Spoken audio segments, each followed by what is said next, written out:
President Donald Trump just cracked open the door on one of the most explosive stories in the country. And then without warning, he kicked it wide open.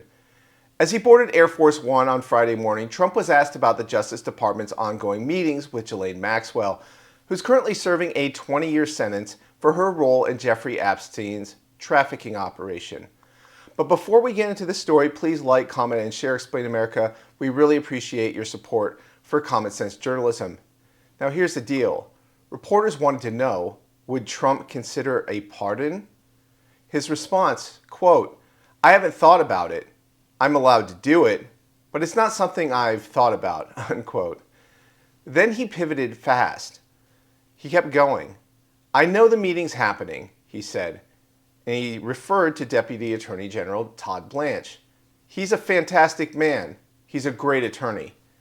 But just as reporters tried to press him for more information on Maxwell and Epstein, Trump shifted the spotlight back to 2016 and the coup he says was orchestrated by Barack Obama, Hillary Clinton, and U.S. intelligence operatives who tried to derail his presidency before it even began.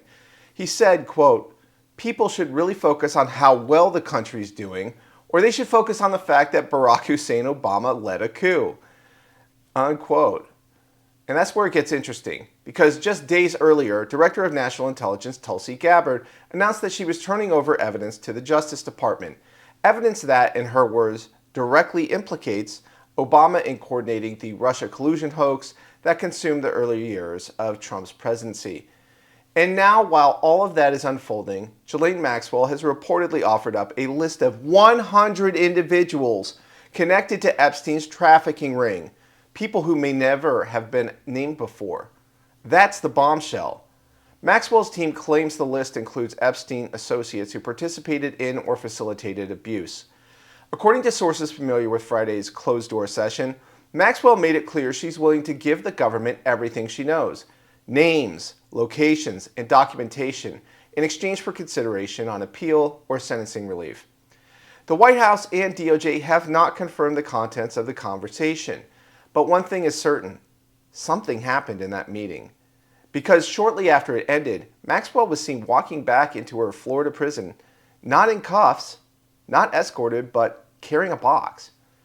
The contents of the box are still unknown, although people believe that it could be documents related to her grand jury testimony, etc. But her attorney confirmed that she never invoked the Fifth. That's rare, and it suggests that she's cooperating. The Trump administration now faces two critical decisions: whether to release the names Maxwell handed over and whether to grant any leniency in exchange for her testimony. Attorney General Pam Bondi is reportedly reviewing the material. I'm sure they're on her desk, but pressure is building fast. Lawmakers and journalists from across the spectrum are demanding full transparency, and President Trump, well, he continues to work the media as a master, like he's been known to do throughout his political career. If you have any thoughts on this story, please like, comment, and share Explain America. We do appreciate your support for common sense journalism.